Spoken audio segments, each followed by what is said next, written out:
How did you set your prices? Did you do like most business owners and just look at the business to the left and then the one on the right and just kind of set your prices somewhere in between? Or even worse, did you make your prices lower than both of them? Many business owners do this very thing, and it's nothing but a guaranteed recipe for continued financial struggle and eventually going out of business altogether. That's not what you want, but is it where you're going? Now let me ask you something else. Did you ever wonder why some customers pay a dramatically higher price for a certain product or service at one place than the lower price for that exact same product or service at a different location?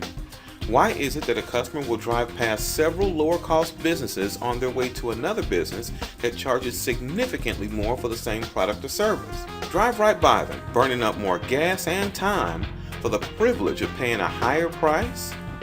See, most small businesses and sole proprietors struggle because they don't have a clear vision of what their customers truly value, because it's that value that determines what a customer is willing to pay. They also struggle because they project their own biases onto their customers. They think if they raise their prices even just a little, they'll lose all their customers, and nothing could be further from the truth. Any business can raise its prices, but if you want to make them stick, make your customers actually welcome your higher prices, then there are a few things you need to understand about what customers value. You have to learn how they perceive value, how they process it mentally, so that you can begin charging higher prices for the same work. Some businesses have literally seen a 20 to 40% increase in profit practically overnight because they learned some very simple principles about how their customers identify and interpret value. Customers aren't going to raise their hand and request a higher price from you. Boy, I sure wish you'd raise your prices. Never gonna happen. They will gladly pay you the low price you offer, knowing full well you should be charging significantly more for the value you provide them. But they figure, hey, if it makes you happy.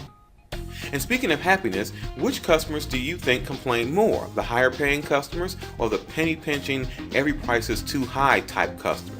You already know the answer. So liberation comes by higher prices through understanding value, having happier, higher paying customers, which translates to less stress and more profits for you. It's the small business trifecta. Who could ask for anything more?